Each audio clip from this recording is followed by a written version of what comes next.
Selamat datang di Universitas Malang. Kali ini kita akan membahas tentang karakteristik jurnal nasional dan internasional, dan juga akan membahas tentang kiat-kiat menghindari plagiasi. Perlu saya sampaikan bahwa mulai tahun 2016 publikasi kita secara umum Indonesia itu mengalami peningkatan yang luar biasa. Kita tahu di tahun 2016 kita berada di peringkat 45 internasional. Kemudian di tahun 2017 kita berada di peringkat 35, naik hingga sekarang di 2019 kita berada di peringkat 21. Itu di tingkat internasional. Di tingkat Asia Tenggara, di tingkat Asia 2016 kita berada di urutan 11. Dan alhamdulillah saat ini Indonesia berada di peringkat 5 Asia. Dan bagaimana posisi UM, sumbangsi UM terhadap jurnal internasional? Posisi UM juga mengalami peningkatan yang luar biasa. Mulai tahun 2016, posisi UM itu berada di 46 nasional. Kemudian naik ke posisi 33 di 2017 dan naik menjadi 15 di 2018, dan saat ini UM berada di posisi 14 di tahun 2020. Dan tidak kalah membanggakannya, di tahun 2020 ini 16 dosen Universitas Negeri Malang masuk pada 500 peneliti terbaik di Indonesia. Yang perlu diketahui saudara-saudara, untuk menulis paper di jurnal bereputasi tentunya perlu tips dan triks. Salah satunya adalah kita harus mengenali bagaimana status jurnal tersebut. Apakah terindeks Scopus atau terindeks Web of Science atau yang lainnya. Yang kedua, mengenali apakah jurnal tersebut masuk kategori jurnal yang abal-abal dalam tanda petik, ya. Yang ketiga, menghindari pelanggaran etika, yaitu fabrikasi, falsifikasi, dan plagiasi. Yang keempat adalah memproses draft artikel untuk dapat dimuat di bereputasi, tentunya melewati tahapan-tahapan, yaitu mulai dari penyusunan draft, kemudian translasi, proofreading, nantinya tentunya melewati tahapan review hingga sampai accepted. Baik saudara, pada kesempatan terbaik ini ingin saya sharing dengan teman-teman mahasiswa pasca sarjana, khususnya mahasiswa program doktor. Kenapa? Karena program doktor memiliki syarat untuk bisa masuk ke sidang tertutup, ya, mahasiswa harus mempunyai atau memiliki karya ilmiah bereputasi. Nah, bagaimana kriteria jurnal yang bereputasi? Kita harus tahu karakteristiknya dan ciri-cirinya. Yang pertama adalah karya ilmiah yang diterbitkan ditulis dengan memenuhi kaidah ilmiah dan etika keilmuan. Itu yang pertama. Kedua, yang wajib diketahui adalah dia harus memiliki ISSN. Apa itu? International Standard Serial Number. Jadi kalau jurnal tidak memiliki ISSN maka tolong hindari. Yang ketiga, jurnal tersebut ditulis dengan menggunakan bahasa resmi PBB. Apa saja itu? Bahasa Arab, bahasa Inggris, bahasa Perancis, Rusia, Spanyol, dan Tiongkok. Jadi kalau berbahasa Rusia maka tidak masuk kategori jurnal bereputasi. Berikutnya, yang keempat, memiliki terbitan versi online. Yang kelima, dewan redaksi atau editor board yang kita kenal itu minimal dari 4 negara berbeda. Jadi kalau saudara-saudara nanti akan mengirimkan paper dan dilihat editor boardnya hanya terdiri dari 2 saja atau 3 negara berbeda, maka dia tidak masuk kategori jurnal bereputasi. Berikutnya, yang keenam adalah artikel ilmiah yang masuk pada kategori jurnal bereputasi adalah minimal ditulis oleh 2 penulis atau 2 autor dari 2 negara berbeda. Tidak boleh jurnal tersebut ditulis hanya orang Indonesia saja atau orang Malaysia saja. Jadi minimal harus ditulis 2 autor dari 2 negara yang berbeda. Dan yang ketujuh adalah jurnal tersebut harus terindeks database di Scopus atau Web of Science. Nah, itu baru yang kita kenal sebagai ciri atau karakteristik dari jurnal bereputasi. Dan kali ini, pada kesempatan kali ini, saya ingin juga menyampaikan, dan ini selalu saya sampaikan. Kami selalu melakukan pendampingan, selalu melakukan workshop di seluruh fakultas yang ada di Universitas Gigi Malang. Apa itu? Kita harus mengetahui ciri-ciri jurnal yang abal-abal, jurnal internasional yang patut dicurigai dan patut dihindari. Kenapa? Karena hingga saat ini masih banyak dari kita, dari mahasiswa kita yang terjebak pada jurnal abal-abal. Dan itu hal ini harus dihindari. Pertama itu apa? Format paper selalu berubah-ubah, tidak seragam. Ya. Umumnya yang namanya jurnal berputasi itu formatnya acak, sama. Setiap terbitan formatnya sama. Tapi kalau ada jurnal yang formatnya berubah, terbitan bulan ini dan terbitan bulan depan berubah, maka patut dicurigai. Itu yang pertama. Yang kedua, paper yang abal-abal itu tidak melalui proses review yang baik dan benar. Banyak dari kita, dan kami selalu mendapatkan curhatan dari teman-teman mahasiswa, khususnya mahasiswa pasca sarjana program doktor. Mereka submit hari ini, 2 hari berikutnya langsung accepted, 1 minggu berikutnya langsung accepted. Pertanyaan besar kami adalah kapan direview? Nah ini, maka hati-hati, jangan mudah tergiur oleh jebakan-jebakan orang-orang yang tidak bertanggung jawab. Oleh karena itu, hindari jurnal yang tidak melalui proses yang baik dan benar. Itu yang kedua. Yang ketiga, saudara, jejak digitalnya sulit dideteksi.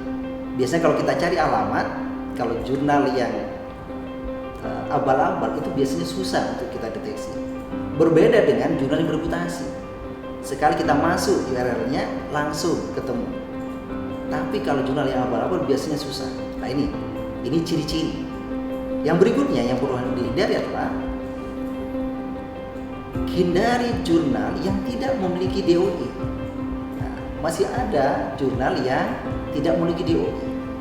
Nah, ini perlu dihindari. Ini adalah ciri-cirinya. Berikutnya adalah biasanya proses submitnya itu melalui via email. Jadi tracing ketika kita proses submit hingga nanti proses review, proses revisi sampai accepted itu tidak ada. Jadi tracingnya tidak dapat diketahui dengan baik dan benar.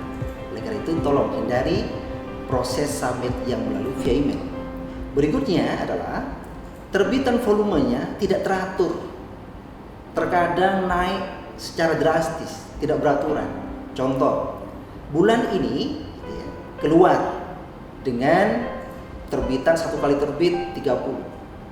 Berikutnya volume berikutnya langsung volume berikutnya papernya naik menjadi 200. Berikutnya naik lagi menjadi 400 dan sebagainya. Tidak acak. Nah, ini perlu diwaspadai, gitu ya. Dan seterusnya, kuantitas paper dalam satu volume tidak teratur, seperti yang sudah saya jelaskan sebelumnya. Dan satu volume didominasi oleh satu afiliasi yang sama.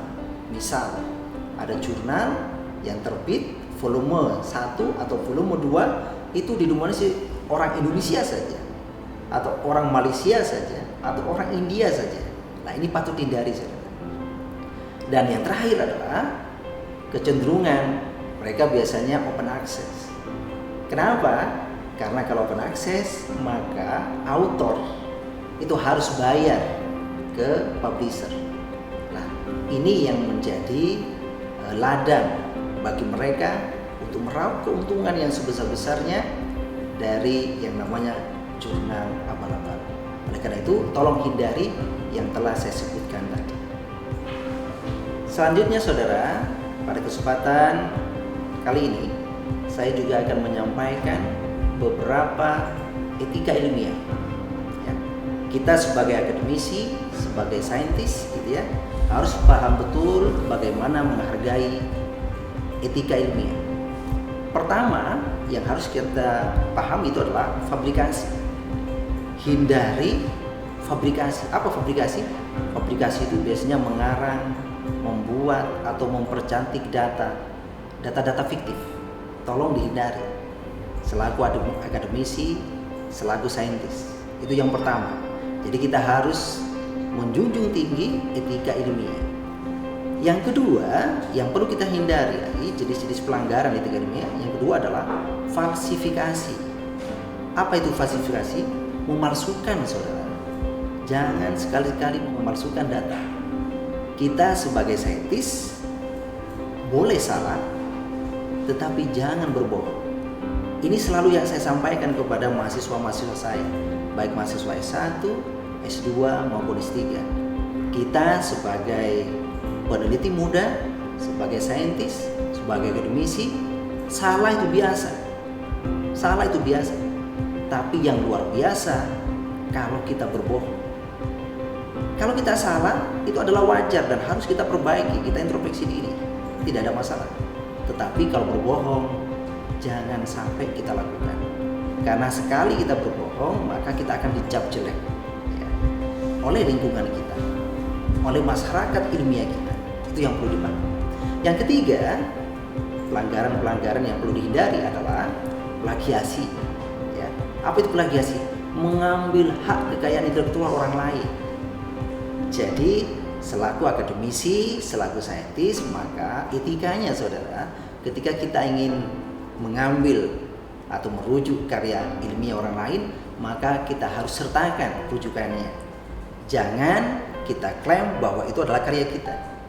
Nah, itu yang kita sebut sebagai menghindari plagiasi.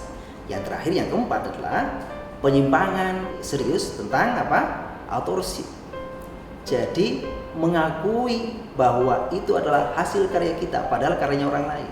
Ini pelanggaran berat, saudara. Hal-hal yang seperti ini tentunya harus kita hindari. Yang berikutnya adalah apa itu? Pengiriman ganda. Misalkan ketika kita mengirim paper ke dua jurnal berbeda pada waktu yang bersamaan, gitu ya. Itu perlu dihindari. Jadi kalau kita mengirim satu paper ke jurnal tertentu, ya sudah, kita tunggu sampai nanti direview dan bagaimana proses kelanjutannya. Accepted atau di reject. Accepted atau di reject itu biasa dalam kita mengirim paper. Tidak semua paper yang kita kirim itu diterima. Itu pengalaman saya pribadi dan pengalaman kolega-kolega saya. Saya sering ditolak juga. Dalam 1 bulan saya pernah ditolak 3 kali. Tidak ada masalah. Kenapa? Dari ditolak itu saya bisa mengintrospeksi mana yang kurang, mana yang perlu diperbaiki. Tidak ada masalah, gitu ya. Nah, jadi itu yang perlu kita hindari, gitu ya, di etika ilmiah sebagai akademisi, sebagai saintis. Saudara, sharing terakhir saya pada kesempatan kali ini adalah apa sih penyebab terjadinya plagiasi? Ada 5 hal pokok penyebab terjadinya plagiasi yang perlu saudara hindari. Pertama, biasanya itu adalah ketidakpahaman penulis pada aturan penulisan. Oleh karena itu, saudara, selaku penulis nantinya, kalau kita ingin menulis paper di jurnal reputasi, harus pahami di situ ada guidance for author, gitu ya. Jadi kita baca betul bagaimana prosesnya, gitu ya. Itu yang pertama. Kedua, penyalahgunaan kemajuan teknologi informasi. Nah, ini luar biasa. Sekarang tinggal menulis saja di Google, semuanya sudah tersedia. Tinggal kita mau apa enggak, gitu ya. Oleh karena itu, kemajuan teknologi harus kita sikapi secara positif, jangan negatif. Kalau kita ingin meniru, gitu ya, ingin memplagiasi milik orang, itu sangat mudah saat ini. Tapi kita cari yang positifnya, ya. Kemajuan teknologi kita cari yang positif. Bagaimana? Kita jadikan rujukan-rujukan yang memang berkualitas. Itu yang kedua. Yang ketiga, malas mencari informasi. Itu biasanya penyebab terjadinya plagiasi. Biasanya kita malas untuk membaca, malas untuk mereview paper-paper orang lain, sehingga tinggal comot sana comot sini. Nah, itu yang perlu dihindari. Yang keempat adalah karena terkadang saudara tidak ada sanksi yang jelas gitu ya terhadap pelanggar plagiasi. Ini yang mungkin tumbuh suburnya teman-teman melakukan plagiasi. Dan yang terakhir adalah biasanya teman-teman mahasiswa itu adalah panik. Kenapa? Karena sudah masuk deadline, sehingga dia tinggal melihat paper orang lain, tinggal di copy, gitu, ya sudah dipaste ke karya kita, kemudian mengklaim itu adalah karya kita. Nah, hal-hal yang seperti ini yang perlu saudara hindari, sehingga kita akan berkarya dengan benar-benar seutuhnya sebagai seorang mahasiswa, seorang akademisi, dan seorang saintis. Baik saudara, salam terakhir dari saya. Salam sukses, selamat belajar, salam cakrawala.